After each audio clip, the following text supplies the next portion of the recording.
On this edition of the program, what the numbers say about Donald Trump and crime. RFK gets roasted in the Senate. Eric Adams might drop out. And we have Jen Briney on to talk about what you can expect for the rest of the year in Congress, including something that hasn't happened in a pretty long time. It's all coming up. The following is brought to you by Just Another Pilot.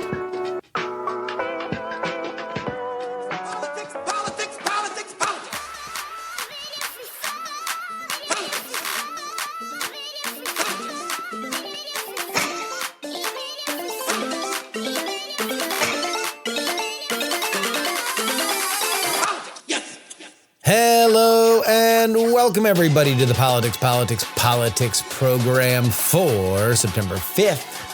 2025. Your old pal, Justin Robert Young, joining you here in Austin, Texas. We got a lot here for you, man. We got to talk about what's happening in New York City.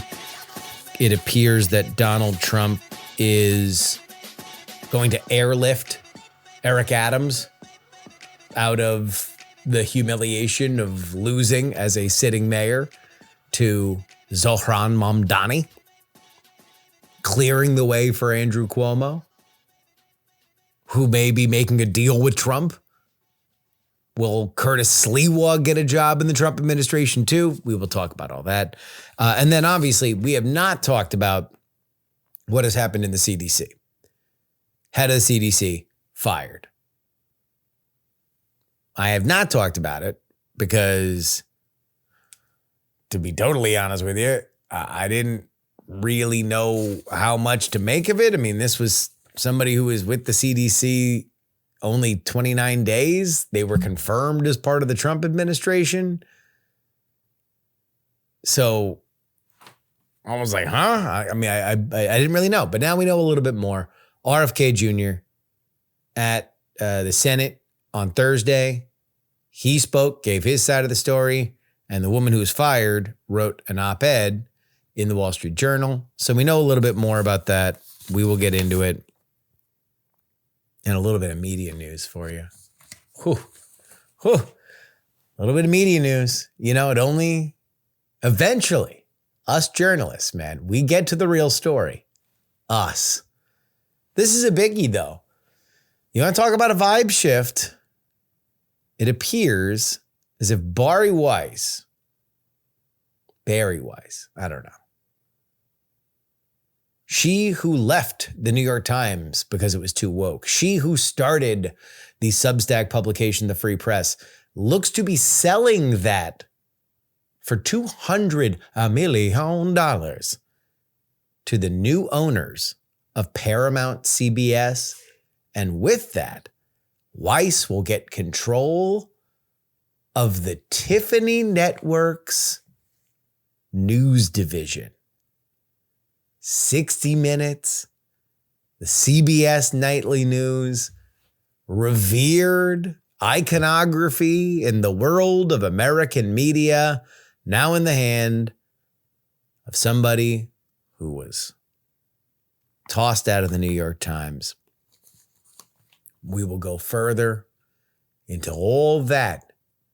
Jen Briney on the show talking about what's happening in Congress. Will Hakeem Jeffries and Chuck Schumer keep their phony baloney jobs? Will the Democrats shut down the government? I think so. Are the Republicans going to change the rules when it comes to confirmations? And are they kind of in the right to do it? And the National Defense Authorization Act. We just go through the whole roadmap. So if you want to actually know kind of what's coming up so you don't just get fed it, then this is a great interview for you. But before we go through that, we need to talk about something that may or may not be happening as you listen to this. And that is the National Guard being deployed to Chicago. This has been a hot topic because the National Guard was deployed to Washington, D.C. several weeks ago. And now enough time has passed that we can see the results.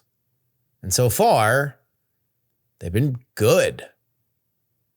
Carjackings down 80%. Violent crime down over 30%. And this isn't anything that just the White House is putting out there. They certainly are. But it's also the Democratic mayor of Washington, D.C., Muriel Bowser, who is saying it. She doesn't want to be on the wrong side of her constituency by saying that this was a bad idea. In fact, she is trying to make overtures to the White House to say, hey, is there a way that we can keep some of this so we don't have a snapback in crime? But Washington, D.C. is a special case. As I said when this initially happened, it technically is federal. It is only delineated its autonomy by way of the government. It is, by its very nature, a zone owned by the country itself. Chicago is not. In our federal system, Chicago is controlled by the governor and then the mayor, neither of whom want the National Guard in their city. And so when Donald Trump puts the National Guard there, and I do believe it's a when and not an if, the question will be exactly how and exactly how many, along with where. The other question that's going to be asked is when, as in when they leave, because there will be a lawsuit immediately filed and there will likely be an injunction upheld or a ruling upheld that the National Guard needs to leave. The reason why I'm sure that this is going to happen is because I believe it's good politics for Donald Trump. I believe that Donald Trump looks at somebody else who came to power after disgrace, and that is Richard Nixon, who in 1968 became extraordinarily popular with Americans by deploying force to control city-bound violence. And I think his numbers reveal something.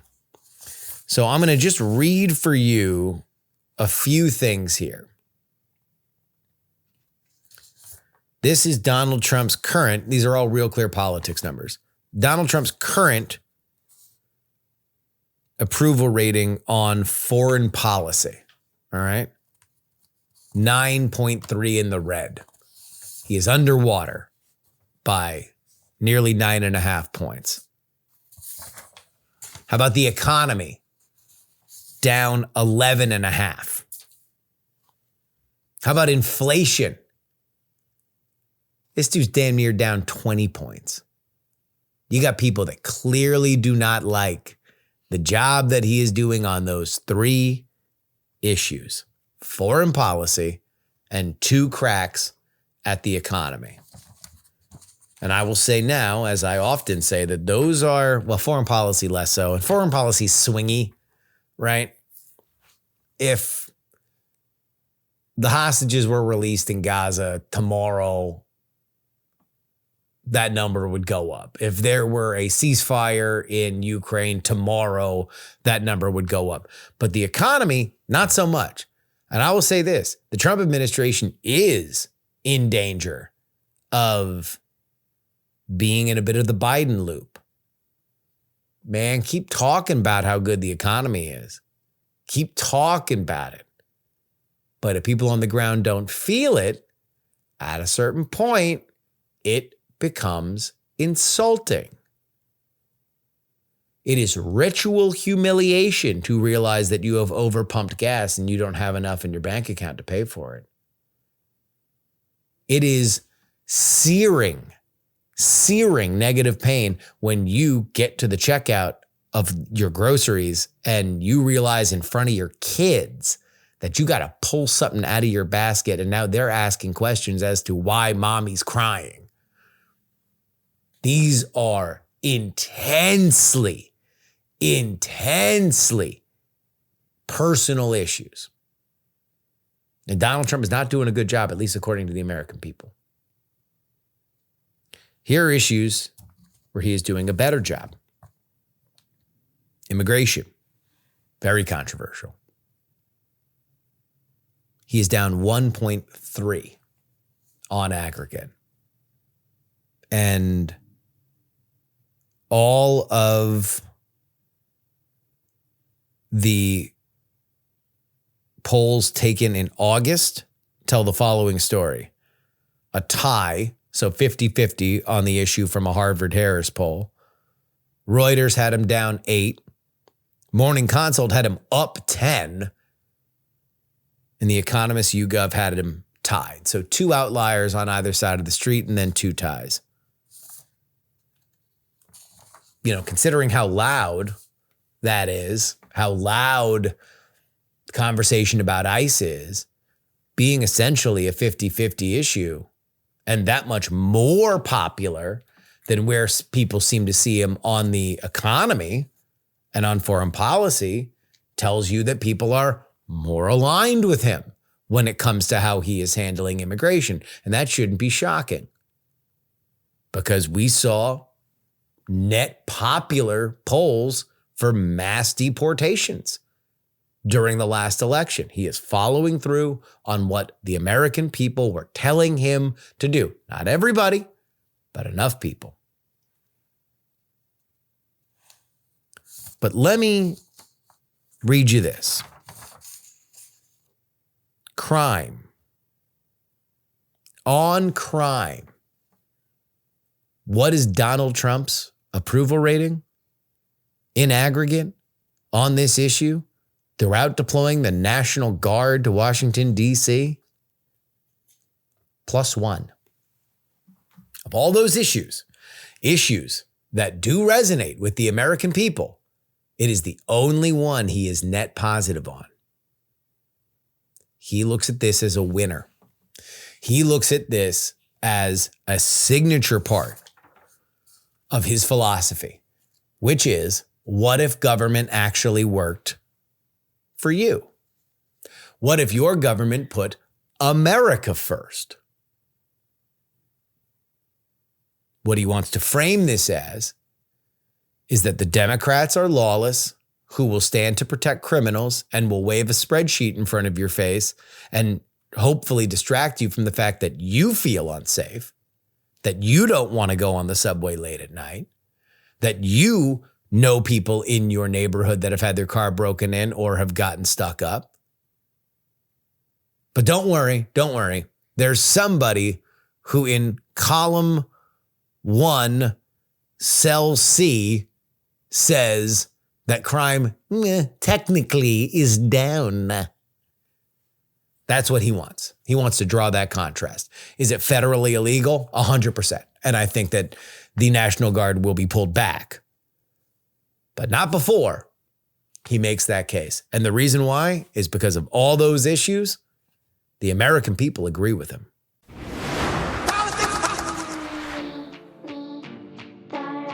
This is your update, brought to you by TakePoliticsSeriously.com. It's where you go to support this show. Come on board, get along. It's a good time to be here. We're going to have a lot of congressional drama. In fact, let me give you a little bonus thing. Here's a little bonus tip for you. So right now, you are seeing a lot of conversation about a discharge petition. We're going to talk about it with Jen Briney in a little bit for the Epstein files. The White House and the speakership are fighting against it. And right now, we recorded the Jen interview on Wednesday. I'm recording this on Thursday. It does seem like the speaker's office has made headway on that. But here's what everybody is missing. And I am going to tell you that right now, the Democrats, or the bipartisan push, Thomas Massie and Ro Khanna, are pushing for a discharge petition, meaning that they're going to go over the Speaker of the House's head and they're going to request that these Epstein files be released. It has no chance of passing in the Senate, and it has less than no chance of Donald Trump signing it into law. But That is what they want to do. Right now, 4 Republicans have said that they will sign on to it. And if 2 more say that they are going to, then they have the numbers. But here's the other problem. A lot of people aren't thinking about this. If those 4 Republicans stand steady and don't backtrack, there are 2 special elections that will put 2 more Democrats in the House, meaning that by the end of November, they wouldn't need 2 more Republicans. So one of those 4 Republicans will have to say that they have been swayed by the Speaker of the House, that this Jamie Comer investigation is exactly everything that the discharge petition is and more. And I suspect that is going to happen if the rumors are true and the Survivor press conference wasn't exactly the reignition of the Epstein flame that Kana and Massey were hoping for.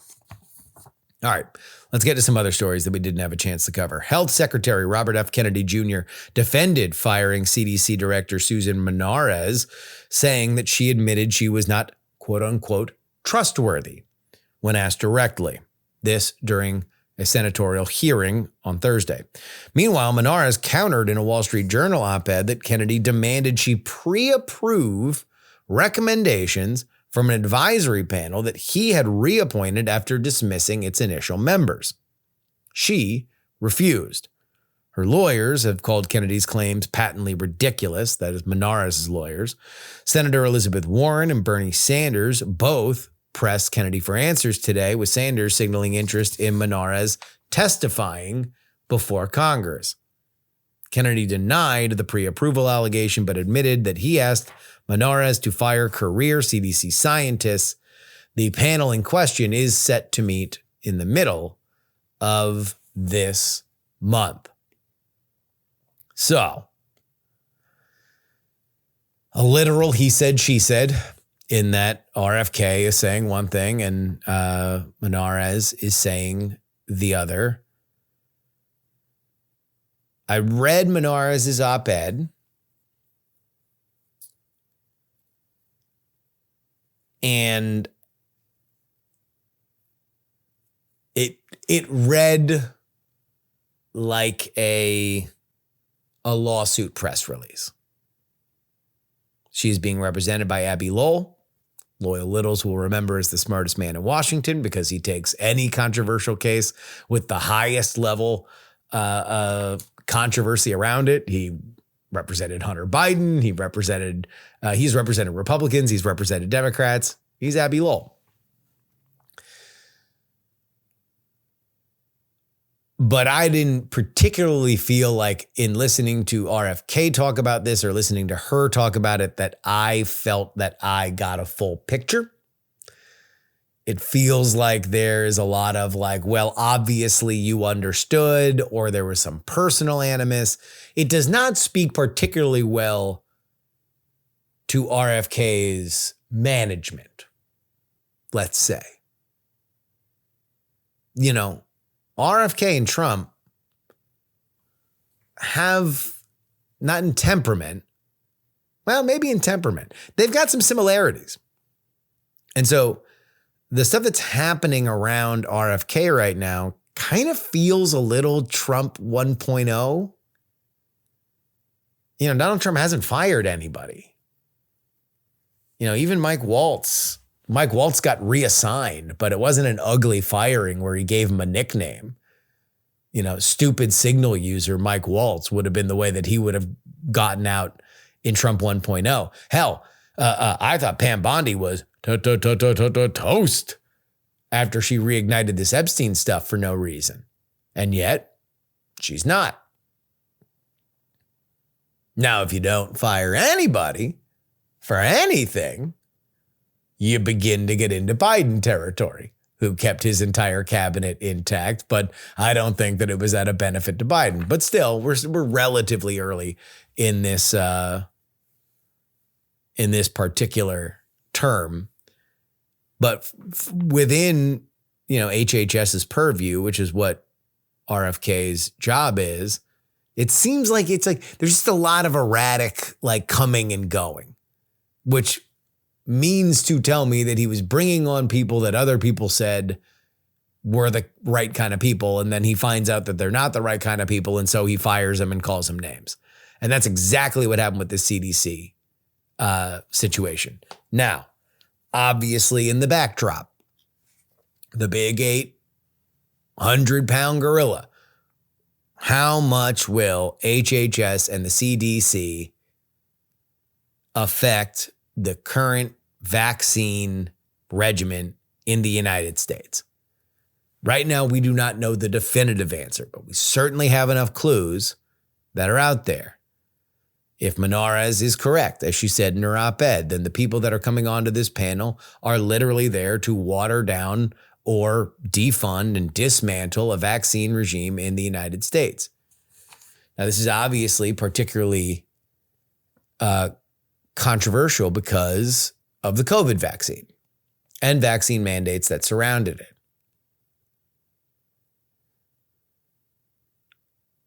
I tend to be of two minds here. I very much believe that childhood vaccines are incredibly important. They are a bedrock to the good health that Americans, by and large, experience. And I believe that public health is both good science that can lead people toward better, more fulfilled, healthier lives, and a relationship with the public. And there's no doubt to me that we have a very broken relationship between our institutions and the public. During the Biden administration, coming out of COVID, we had a lot of people that were right of center or left of center that had vaccine hesitancy that was tremendously inflamed. And now RFK Jr. comes in and he fires a bunch of people, and you have a lot of other people on the left that now will not trust the CDC. Now, if something is 30% broken, does it matter if it's 60% broken? Does a total shattering of an institution's trust bring us closer to rebuilding something for which we can trust more? I don't know. I would doubt it when it comes to RFK. My only hope would be that the 30% that didn't trust the CDC trusted more. But again, even if there's positive momentum there, that's on the public side and possibly not the health side. New York Mayor Eric Adams privately met with Trump advisor Steve Witkoff in Florida. This guy, he talks to everybody, to discuss potential roles in the Trump administration, this according to CNN.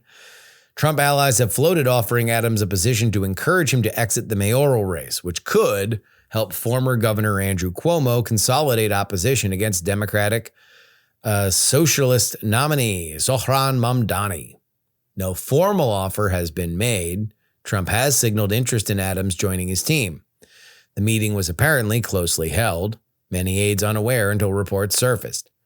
Adams publicly dismissed speculation, saying he remains committed to re-election.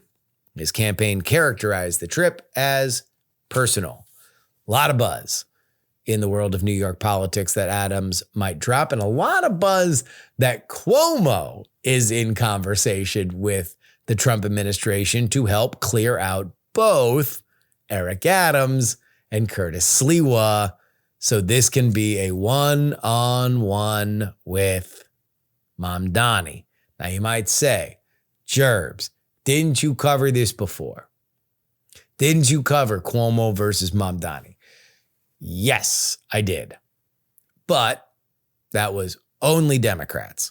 Now, however many Republicans do exist that will be particularly inflamed by Mamdani's candidacy is going to be the difference in the electorate that will vote in November versus the one that did earlier in the year. I believe that Adams will probably drop out. There's a lot of smoke. Hard to make that much smoke without fire. And if there's one thing we know about Eric Adams, he's a transactional guy. So, look, if it's good for Eric Adams, it'll probably be good enough for whatever people want out of him. Slee was a bit more of a proud dude, but I don't know him well enough to know whether or not he could be convinced. But let's imagine a world where this essentially gets down to a one-on-one campaign. I'm going to tell you this. I still think Zohran whoops him. I think that it is a sad, sad, sad state of affairs for anybody that would be on the other side of Zohran Mamdani, that you are begging and pleading that Andrew Cuomo, sorry, let me correct myself, the ghost of Andrew Cuomo is your number one hope. If that's really what you're looking for, dude, feels bad, man. Feels bad. Now, we had Dan Turrentine on here saying that, well, Mamdani can't get over 40% if you look at the aggregate polling, blah, blah, blah, blah, blah. He believes that Cuomo could. Great googly moogly. Again, what are you talking about?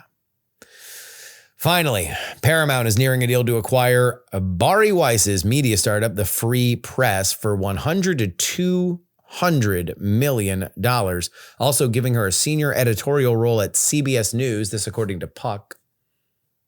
The move follows the $8 billion Skydance Paramount merger, which brought major changes at CBS, including dismantling DEI programs and creating an ombudsman to monitor bias.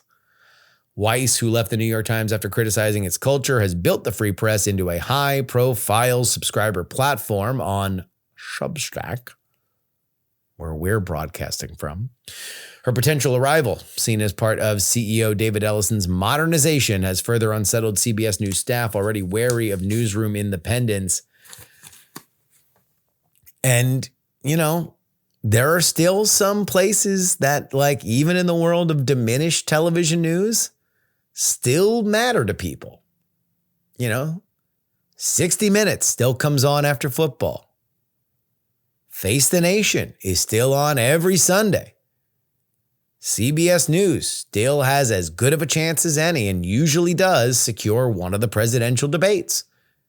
This time they secured the vice presidential debate.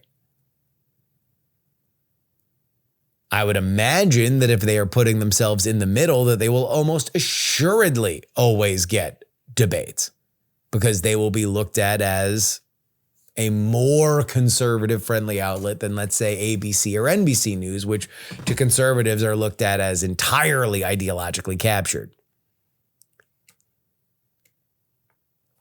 My sense of Bari Weiss is this. I believe that she is what used to be understood as a center-left opinion journalist. I think that it is extraordinarily admirable what she has built at the Free Press, but the stuff that's gotten the most attention has been what she does best, finding people and topics that are salacious and interesting and people want to talk about. She hasn't particularly led the conversation when it comes to news that is being broken, unless that news is that she has found somebody that's going to tell a story about how woke or liberal the media is, which has happened a few times from credible people. I think that these are interesting arguments. One thing for which I think she is unrepentantly on one side of, that she has hired people to make the most intelligent and cogent claims that they can in favor of this position, is Israel. She is a fairly, as far as media voices go, unrepentant, Israeli supporter. There's not a tremendous amount of nuance there. Well, there is nuance. I don't want to say that they're blunt instruments, but like you've got good people that do good work that are unquestioned supporters of the Israeli right to exist. They are Zionists. I think that's fine. That is a position that can be heard, like many positions can be heard. But if you want to look at bias, I think that is a place where she is. If I'm giving you my brain dump on Bari Weiss, center left, great opinion editor, and now probably, I mean, you put her in the Hall of Fame, put her number in the rafters on opinion editors, and hardcore pro-Israeli. But we will see. That is a rumored deal that is on the 1 yard line. Not yet done. TakePoliticsSeriously.com is where you need to go if you want to get two bonus episodes of this show. And now, Jen Briney.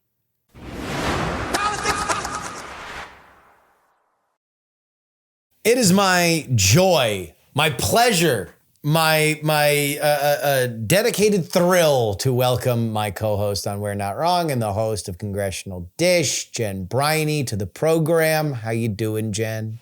I'm great. It is always fun to talk to you on PX3. Thanks for having me. This might be punchy, friends, because we already just spent like 3 hours talking to each other. So, it might get a little weird. If we seem a little loopy, it's because we've already spent 3 hours riling each other up. We're all warmed up.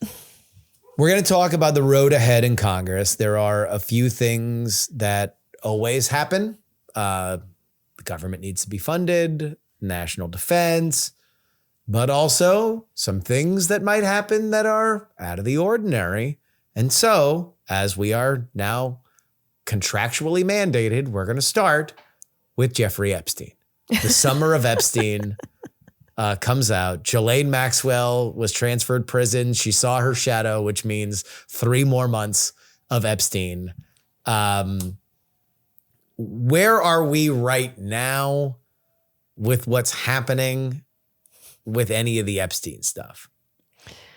So we're exactly where we left off before Congress disappeared on their 5-week vacation, which is kind of funny because Speaker Mike Johnson in the House of Representatives really wanted to stop this Epstein stuff. And so he sent the House home early. And then he comes back and it's like no time has passed at all, because there is an effort by Republican Tom Massey, who is just a thorn in all Republican leadership sides. He is just so fun to watch in this Congress.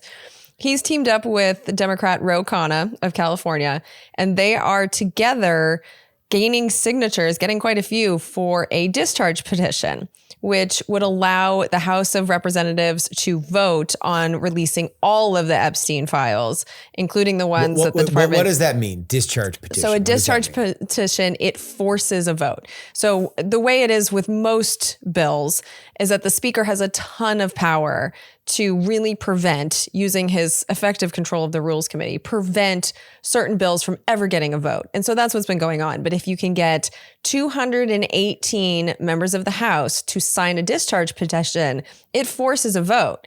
And so what we're looking at here is that most of the Democrats, if not all of them, are going to sign this. And they need, I believe, 6 Republicans to sign it as well. And so we've already got Massey, Marjorie Taylor Greene, Lauren Boebert, Nancy Mace. So that's 4. So I think we have 2 more. 2 more to go. 2 more Republicans, and then they will be able to take this vote.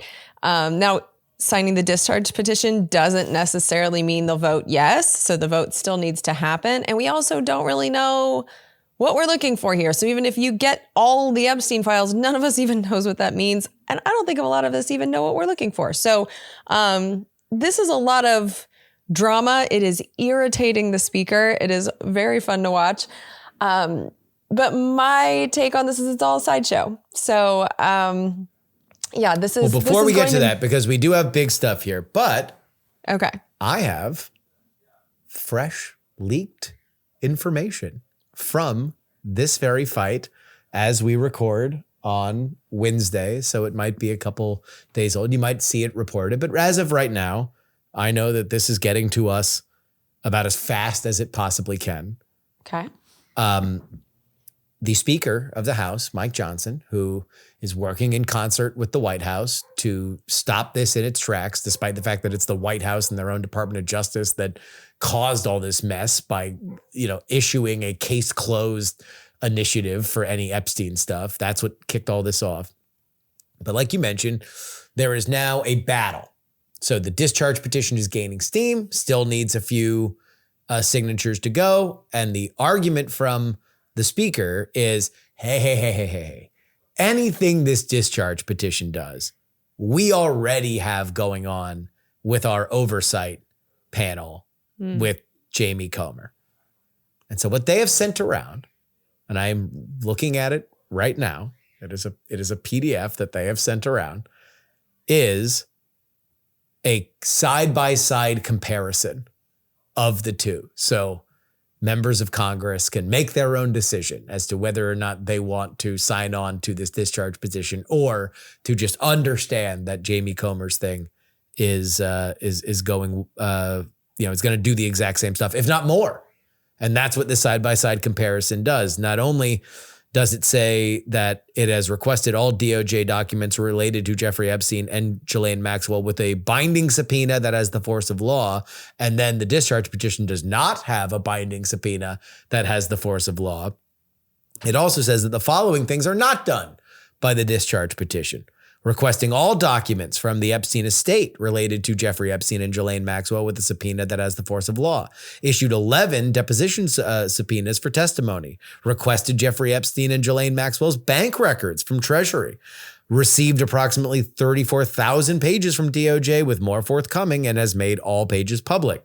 1 deposition has already been taken, 1 interview has already been scheduled, and 3 written declarations are confirmed pending. They make a point to say that none of that would be done with the discharge petition. But I've also been forwarded Representative Massey's office's reaction to this comparison, to which they say, please be advised, the Speaker's second attempt, second in all caps, to undermine Massey's HRES 581 does not have the force of law.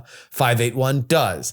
It's a simple resolution that encourages DOJ to share files, and any associated release request is limited to whatever DOJ chooses to share. Representative Massey's language addresses all files. This new resolution is entirely unnecessary. It just tells Chairman Comer to keep doing what he's doing. HRES 581 does provide ample protections for victims and is supported by victims and their lawyers per the press conference just held at the House Triangle. And Speaker Johnson's second attempt to undermine HRES 581. The first attempt was riddled with typos, loopholes, and substantive errors, lifted 3 pages of language verbatim from 581. The difference is that they removed the teeth. And if you have any questions, please feel free to contact me. And that is from the legislative director of Representative Massey's office. So if you have any questions that this is an active, live pissing match between Speaker Johnson and Representative Massey, well, wonder no more. This is actually happening. And I almost wonder whether or not something that Donald Trump doesn't want to do, he would be the only person that would be able to choke out the rest of the opposition to it. And I don't think he wants to touch the poop on this. So I think it's probably going to happen. Yeah. And when I listen to that, Massey's version of reality sounds more real to me. Because if you want something to have the force of law, passing a law is better than a congressional subpoena from James Comer. So I'm on Team Massey here. And Massey, if you're not familiar with him, is such a process wonk. And so he knows what he's talking about. He cares about the institution and how it runs.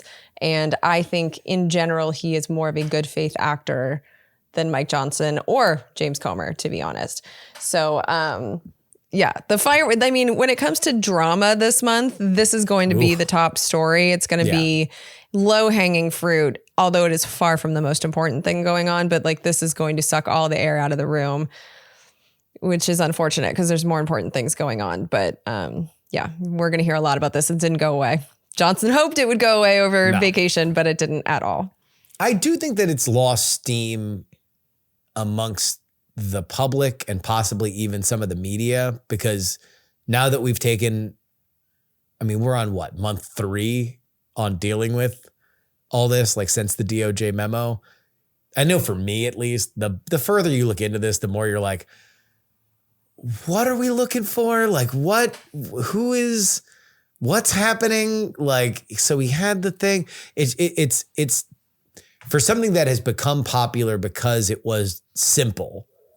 Evil man and villainous girlfriend abuse children and have famous friends for which they might have peddled the children to, and nobody wants to talk about who they are. Like, the further you look into it, the more it's like, okay, what? So did he have like a black book? Like, did he just introduce famous friends to hot chicks? Because usually that's a thing that happens. Like, did he accept money? Like, I don't know. I know from my perspective, I'm like, I'd like to know more. I just have no idea what I would be like, I don't know what to point at and be like, turn that over. Because I don't know if the stuff that I would want even exists. Yeah, I don't know. Because they keep talking about this list as if pedophiles make a list of all the other pedophiles. Known like, I don't pedophile behavior, compulsive list makers. Yeah, I don't know if that's a thing, but I don't think we can judge whether or not this story is getting. But the lists only go up to 15. I don't think we're at the point yet, though, sitting here having this conversation on Wednesday, September 3rd, because while we were recording, there was a press conference with a bunch of the victims. And depending on how compelling that is and how much the media decides to cover it, and if 60 Minutes then goes for like, this could have a whole new wind in its sails depending on what happens this afternoon and the next few days. But again, it's not like these people were silent until now. Like, they've all talked. So I know that and you know that, but for some reason, MAGA world, this is all new to them. And it's baffling to me because I feel like when this whole conversation started, like, is Donald Trump in the Epstein files? And it's like, yeah. Yeah. He was friends with Jeffrey Epstein. And more specifically, he was friends with Ghislaine Maxwell. But we all knew this. But for some reason, the Republicans didn't seem to. So it's like what we already knew years ago is new again. And so this whole story being so big has been baffling to me. But that's why I think we might not be the best judges of when the winds go out of the sails, because they kind of went out of the sails for us a while ago. This isn't really about us. So well, I think the one thing that is for real, because it's not about Epstein, is that Thomas Massie and Speaker Johnson hate each other and are actively, and that has been a fight that has brewed for a while. And I do think that this is just the latest version of it, where Massie has the upper hand. And I think he is going to press his advantage against Speaker Johnson as hard as he can. But there we go. Contractually obligated Epstein topic. We did it right at the front so people don't yell at us. We're not burying the dirty work of pedophiles. Let's actually talk about what Congress does for the rest of this fall if we lived on normal Earth instead of crazy world. Yeah. Well, it's interesting you bring up Tom Massie because he's going to be a thorn in the side of Mike Johnson again, because the really important thing to pay attention to when it comes to Congress this month is government funding.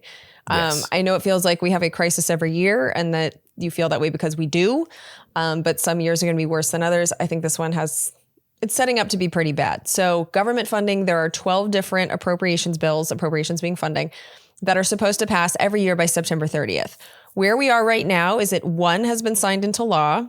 The House, I believe, has passed 2. The Senate has passed 3. So they are so far away from the finish line, and no one that I know of seems to think there is a snowball's chance in hell that they're going to finish this by September 30th, which means we're either going to have a government shutdown on October 1st, or they're going to have to pass what's known as a continuing resolution, which just takes the current numbers and extends them. There is a group of Republicans that absolutely hate continuing resolutions because they are correct that this is not how the government is supposed to function, but also we are still operating under a continuing resolution from the numbers that were created back in the Biden administration. Yes. And so they really don't want to be extending Democratic Party priorities with continuing resolutions, which means they have to get their act together and fund the government. Like I said, they're not there.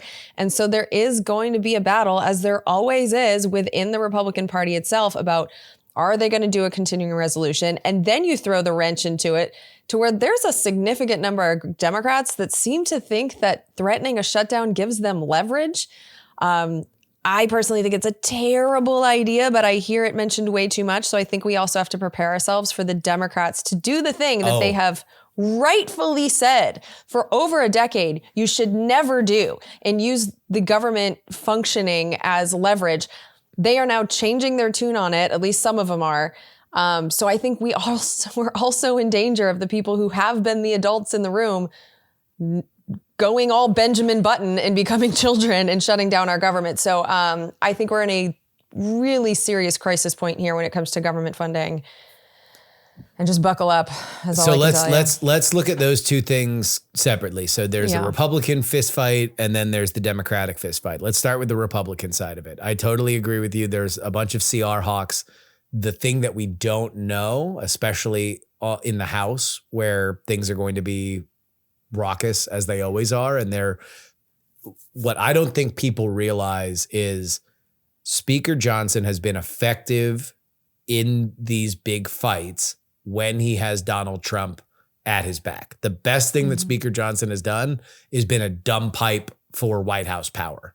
He just does what the White House says, and he's been good, I think, strategically. He's been good at leaving things so they can isolate whoever needs to be isolated, and then the White House picks him off. They have actually worked well together, I think, strategically. But what that has caused, and this is something that I know from people that are telling me inside the House, is that there are a lot of people that, if this isn't a gigantic Trump priority, really don't like Speaker Johnson. Yeah. They really think that he's kind of a snake, and they don't like him and they don't believe him. And so when you have a fight like this, that is going to be a big issue. And there are some people that have buckled and voted for CRs when they said that they never would ever, don't like gigantic super bills like they just passed, where Trump's entire agenda came through in the one big beautiful bill. Like, they don't like that, but they did it for Trump because Trump's the man. They will go along because he is the generational leader. With this, we'll see. We'll see how much, because to get to the other side, the Democrats seem very willing to take credit for a government shutdown. So it doesn't really matter who, in what mechanism it happens. You've got people in the Senate that are saying, absolutely not. We will not vote for anything. This is funding authoritarianism and the fall of democracy. We will not be a party to it. We are going to shut down the government. And I also think it's a proxy for leadership. I think it's Hakeem Jeffries and Chuck Schumer that are going to have to make a decision. Do they remain, as Democrats have for so many years, like you pointed out, the government's important. We're the party of government is good and can do things for you. And if that's our identity, we need to keep the government open, or fight, to take another Donald Trump strategy. And if they don't do it, does Schumer retain his leadership? Does Hakeem Jeffries retain his leadership? Because both came under a lot of fire back in March when they went through this the first time, right after Trump got into office. I don't know. I think they're going to do it. And I don't think Jeffries or Schumer have much of a choice. I think they definitely have a choice. And, cooler heads prevailed. If they want to keep their jobs. Let me add that. Yeah. Yeah. Do you care about the country, or do you care about your jobs? Because if you care about the country. Their jobs. You're worried, if you're worried about Donald Trump having too much power, shut down the government. That's a real good way to give him more power, especially it's one thing to shut down the government in a Democratic administration under the Obama administration, for instance, because you know that Obama wanted the government to work. Donald Trump, what he's being accused of accurately, is that he wants to dismantle large portions of the government. So what happens in a government shutdown is the executive branch is given the leeway to determine what is essential, what isn't. And the longer it goes on, the more power Donald Trump has. So when you look at the dynamics that you explained perfectly in the Republican Party, Trump isn't exactly incentivized to force Mike Johnson to do what he has to do to keep the government open. Because if it closes, Trump gets more power. Sounds great. And the Democrats, just because you have fire from your base, it's like, fight, because they're all freaked out. That doesn't mean it's the proper thing to do. But I have just heard way too many people say that we need to fight, using the word leverage, all the stuff that they, I've seen so many government shutdown crises, and it's always the Democrats making what I consider the proper arguments that this is not leverage. This is the basics of government functioning. So for them to then use the same exact talking points they've been arguing against for a decade and a half, because the reactionaries in their base just want them to look like they're fighting with no, strategy behind it. You have to sit back and wonder if the Democrats are dumb enough to do this. And I think they are, because they've just had no strategy that's made any sense. And so I think they might do it. And we need to really prepare ourselves for them to empower Donald Trump in the process. October could be a very ugly month in the United States.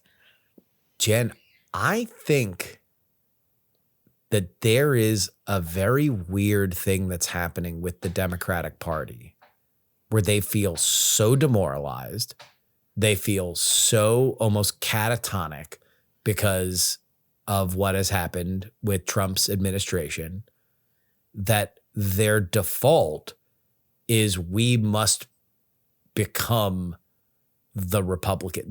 They are horny for the idea of what they see as ruthless effectiveness from Trump's administration.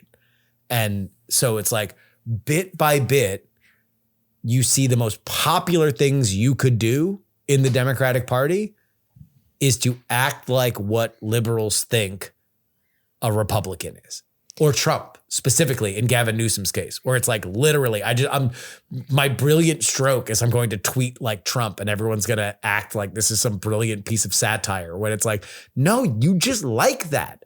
You want that. You look at Republicans and you're jealous. You're jealous because it looks like they are getting what they want and they are having fun, and you are not getting what you want and you are miserable. And I wonder, I understand it from a human nature perspective. It's not a real strategy. It's not how you build a coalition. It's not how you motivate voters. It's wallowing material. It's like when there's a breakup and one side is obviously flourishing and the other one is just wallowing in awfulness.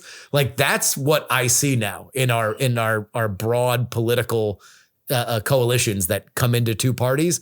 One is you want to know, we're trying new things. We're checking things off our box list that we've wanted to do forever. And the other one is I don't know, maybe if I got a haircut that looked like them.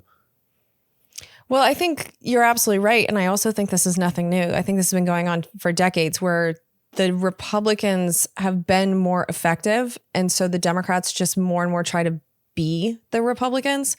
Policy-wise, at one point it was we're not going to take corporate money, and now they take gobs of corporate money. So the whole party has changed, and they keep trying, we've talked about this before on all of the shows that we've done together, but in the last election, instead of the Democrats trying to solidify their own base, they were going after, these mythical swing Liz voters. Cheney. Like the Liz Cheney's Everybody of the who world. subscribes to the Lincoln Project is voting for a Democrat. You don't need to get them. There's nobody that's on the fence that's wait a minute, what did Liz Cheney say?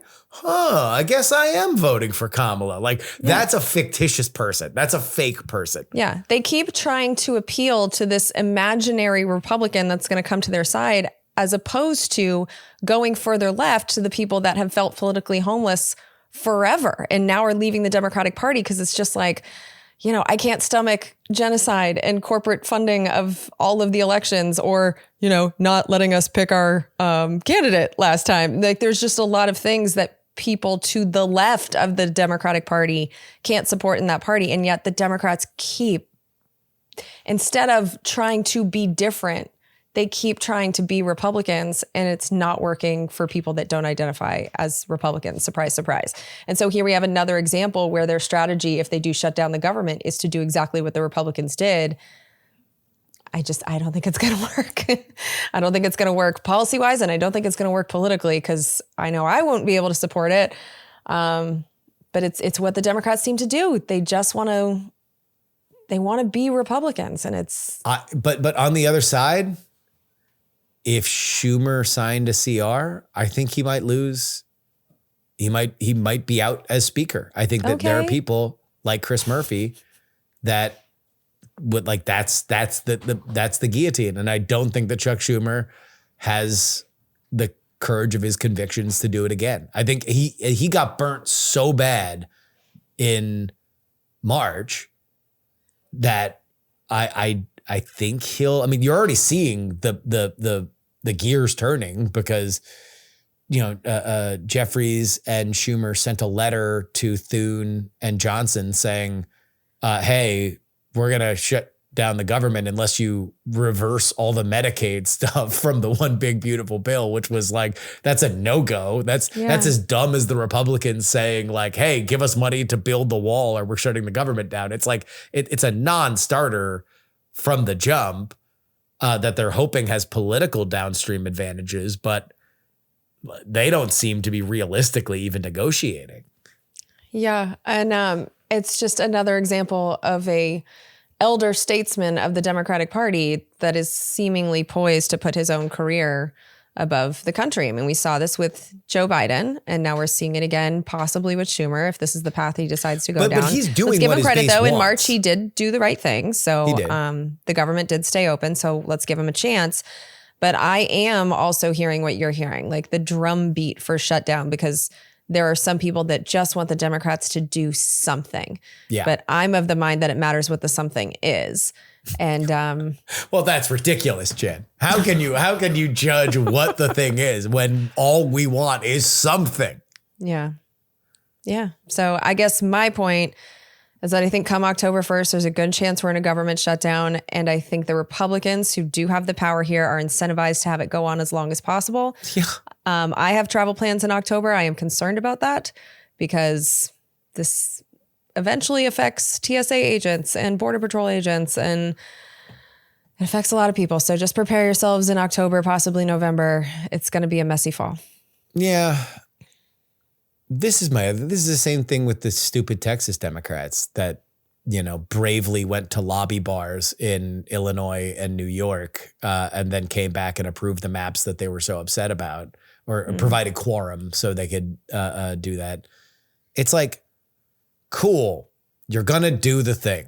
And that day you'll all be able to go out and you'll have a press conference and you'll say the thing and somebody will cry and they'll blow a horn and you'll be really, really cool.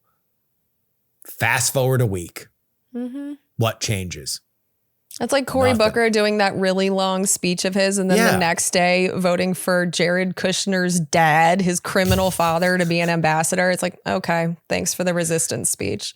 Yeah. It's like, what happens? Like, honestly, like, what is different?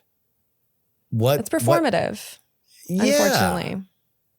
And it's like, I get it when the Republicans do it, because the Republicans are like, hey, the government kind of sucks. And like, we can shut a bunch of it down and nobody would even notice. And this isn't even that big of a deal. So I'd rather use this as a billboard to get our point across than, have this happen. But when the Democrats do it, when the Democrats have built their entire brand on it, I don't know. Doesn't make a whole lot of sense to me. One more thing I want to ask you about, and that is the National Defense Authorization Act, because that is the other thing that is on the roadmap whenever. So that would happen after the government shutdown, or do they have a possibility to pass that before? Yeah, so that's not due until the end of the year. It's an annual authorization bill because there's appropriations. And so those are tied to the end of the fiscal year, which is September 30th. But authorizations have to be done by the end of the year. And the defense authorization has been done on time for, I think, something like 65 years straight. It's like the one part of their job that they never fail to do. So I'm not quite so worried about whether or not they're going to authorize our wars. It's just what gets attached to it. There's going to be a battle over that. There always is. That I think is going to be less of an issue than government funding. So when I look at like which crises am I paying attention to, like government funding first. If they do a CR, they usually don't do it through the end of the year. So it'll be like around Thanksgiving or Christmas will be the next one. So I actually think we're going to have a series of government crises, assuming that the government even reopens. Like we are in unprecedented times here, and Trump gets the authority to fire a lot more people, a lot more permanently if it goes over 30 days, which I think he would be incentivized to have happen. So if we're dumb enough to shut it down at all, I don't know that it reopens. But if we get the CR, we'll have a couple, and then the defense thing will be the very last thing of the year. But I do think it'll be done by the end of the year because they never fail. Yeah. Yeah, the question will be exactly how much they want to hang on it, and whether or not I think there's going to be a lot of noise from all sides about how much money to various different war machines, and whether or not there's like Biden era stuff that the Trump administration is going to want to strip out, and how much hay is going to be made from it. So, and also prepare yourself for a fight over whether or not immigrants can be caged on military bases. That's going to be a fight in the NDAA because right now I don't think that's technically allowed, but there's. And I think that's the other question is how much the Democrats want to fight on that, because right now they're fighting on everything. Like they haven't. I read a thing this week that like there is a paucity of like Trump nominees for just other stuff in the government that isn't necessarily even like crazy controversial, but it's going super slow through the Senate because this is a way that Chuck Schumer is showing that they are fighting the Trump administration, when it's like, this is not anything to do with like politics at all. These are just kind of the roles of bureaucracy that a White House has the privilege to appoint and the Senate has to confirm. But I don't know. I wouldn't. Like they're stalling every nomination, including the ones that there's no reason for them to oppose. They'll even say we don't really oppose the person. We're just, voting no. We're just funning. Well, I mean, and it's such a dumb thing to do because if Trump really wants to get his nominees confirmed, he would be incentivized to find some people, especially for the low level positions that no one really cares about. There are some people that have been nominated that are perfectly fine. So incentivize him to pick people like that by quickly confirming them and then slow down the ones that should be slowed down. But that's not what the Democrats are doing. They're just doing something, which is gumming up all the works. And what we might end up with is a change in the Senate rules in order to speed up all of the Trump confirmations. So it's like, they're playing with fire here, and there's no so that's strategy usually to it. and this is something that you will hear about the nuclear option. And the nuclear option is what they refer to the changing of Senate rules. So the last time that we got to the nuclear option, it was Harry Reid on judicial nominations because the Republicans were holding stuff up. And so Harry Reid changed the rules. And then the Republicans, Mitch McConnell, promised, well, hey, when we get back in power, we're going to change the rules for Supreme Court nominees. And guess what? They did. And then they did. And now you have the Supreme Court that you have. So it's like, you always got to be careful with, stuff like that. So I don't know. If you want people to operate in good faith, you also need to operate in some good faith. So, and that's usually what happens with these nominations is that there's a conference and there's some like, all right, the majority party will put certain people in certain positions. You can give a little, take a little, and then, you can just, they have the votes. The majority party has the votes or they wouldn't be in power. Move it along. But this is something, Jen, it's something. It's something. Indeed. All right. Well, there's your roadmap. Jen, you have Congressional Dish and now even more Congressional Dish for the listeners. Tell them about it. I do. So for people who support Congressional Dish on Patreon, I am now doing a series called Last Week in Congress, during which I tell you what happened last week in Congress. So it comes out Monday or Tuesday of a week after Congress is back in session, and they're back in session. So if you support my work, I give you those summaries, and yeah, we have some fun behind the paywall too. So yeah, please support my work at congressionaldish.com. There we go. Thank you very much, Jen. Thanks for having me.